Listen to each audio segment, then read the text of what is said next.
மாட்டேன். இது என்னுடைய நிலைப்பாடு. இந்த நிலைப்பாட்டில் நான் ரிவர்ஸ் ஆக மாட்டேன். ஹுசைன் ரலியல்லாஹு கியாம் பண்ணாதுன்னு நின்னது, நிற்கிறதுனா சும்மா நிற்கிறதுக்கு பேர் இந்த கிடையாது. காமு அல்லாஹ் சொல்கிறான், அவங்க நின்னாங்க.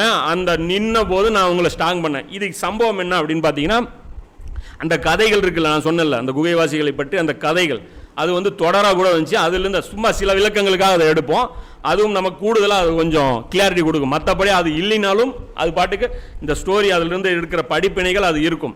என்ன அப்படின்னு பார்த்தீங்கன்னா, இவர்கள் வந்து அந்த நகரத்துடைய முக்கிய பிரமுகர்கள் இருக்காங்களே, அதான் சொன்னல இந்த கிளைகள் கோத்திரங்கள் இந்த மாதிரி இருக்கும். அந்த கிளைகள் கோத்திரங்கள் இருக்காங்களே, அவங்களுடைய தலைவர்களுடைய மகன்கள் இவங்க, அந்த மாதிரி மகன்கள். அப்போ சபையிலையும் இவர்களுக்கு, மந்திரி சபையிலையும் இவர்களுக்கு போகிறது வர்றது, மன்னருடைய அந்த சபைக்கு, தக்கியானூஸோட சபைக்கு போக வர்ற அந்த கனெக்ஷன் எல்லாமே இருக்குது. ஒரு நாள் என்ன நடக்குது, அந்த அவன் வந்து கவர்னர் தானே, அந்த ஆளுநர் தான் அந்த தக்கியானூஸுங்கிறவன். அவனுக்கு மன்னர் யார், ரோமாபுரியுடைய மன்னர் தான் மன்னன். அவன் ஒரு நாள் வர்றான். வந்த உடனே அவனுக்கு வந்து விசிட்டிங், அதாவது இன்ஸ்பெக்ஷனாக வர்றான். இந்த நம்முடைய ஆட்சி பகுதியிலலாம் எப்படிலாம் இருக்குதுன்னு பார்க்கலாம் அப்படின்னு.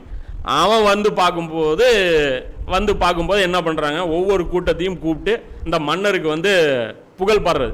நீங்கள் நடத்துகிறாங்கல்ல திரைப்பட சங்கம் விழா நடக்கும், முதல்வருக்கு முத்தான முப்பெரும் விழா நடக்கும்.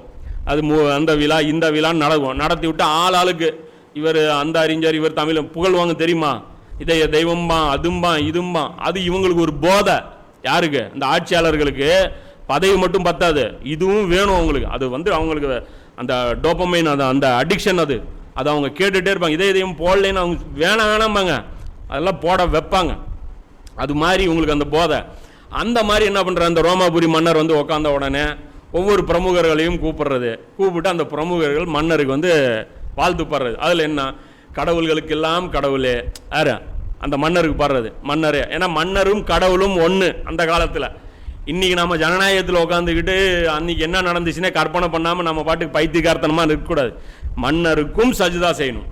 அப்போ அந்த மாதிரி ஒரு கட்டம் வரும்போது பிரமுகர்கள் எல்லாரும் கொண்டு வரப்படுறாங்க, எல்லாரும் சஜிதா பண்ணுறாங்க. அதில் பார்த்தீங்கன்னா இந்த யூத மத குருமார்கள்லாம் இருக்கான், அவங்களும் ஸ்டேட்மெண்ட் கொடுக்குறாங்க. அதான் சொன்னேன், அந்த கழுவுற மீனில் நம்மால் யார் கேட்டால் நம்ம நிர்பந்தமான சூழ்நிலையில் குஃபரான களிமாக்கள் கூட சொல்வதற்கு மார்க்கத்தில் அனுமதி இருக்குது.